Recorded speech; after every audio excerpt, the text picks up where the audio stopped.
Israel ने 9 सितंबर को Qatar पर हमला किया था, जिसके बाद मुस्लिम देशों में एकता की लहर देखने को मिली।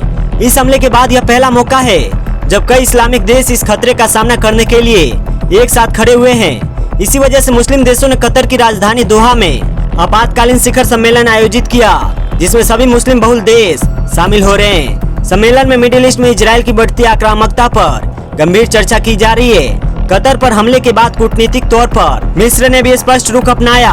मिस्र ने कहा कि अगर इस तरह का हमला उनके देश पर हुआ तो वे भी जवाबी कार्रवाई करेंगे। मिस्र के सभी अधिकारियों के खुफिया सूत्रों के अनुसार इजराइल का अगला लक्ष्य मिस्र हो सकता है। इसके बाद मिस्र ने साफ कर दिया कि किसी भी हमले को सीधे चुनौती माना जाएगा और युद्ध की घोषणा माना जाएगा।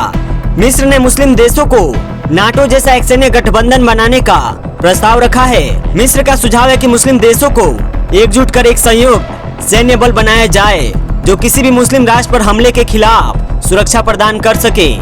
मिस्र कतर पर हुए हमले की व्यापक आक्रामकता का हिस्सा मानता है। अब सवाल यह उठता है कि क्या मुस्लिम देशों का यह गठबंधन सचमुच नाटो जैसा प्रभावशाली बन सकता है। मिस्र के प्रस्ताव को ईरान और इराक ने भी समर्थन दिया है। हालांकि इस योजना के सामने कई बड़ी चुनौतियां हैं। मुस्लिम देशों के बीच राजनीतिक और व्यवहारिक मतभेद है। सऊदी अरब और ईरान के बीच शिया सुन्नी के मुद्दे पर तनाव है। वहीं तुर्की और कुछ अरब देशों के बीच मुस्लिम ब्रदरहुड को लेकर असहमति है। तुर्की चाहता है कि वह मुस्लिम देशों के गठबंधन में प्रमुख भूमिका निभाए, लेकिन सऊदी अरब खुद को इस्लामिक देशों का नेतृत्व करता मानता है। इसके अलावा कई अरब देशों के अमेरिका के साथ घनिष्ठ संबंध है। विशेषज्ञ मानते हैं कि जब तक सभी मुस्लिम देश एकजुट नहीं होंगे और साझा रणनीति पर नहीं चलेंगे, तब तक नाटो जैसे मजबूत और प्रभावशाली सैन्य गठबंधन का गठन संभव नहीं है।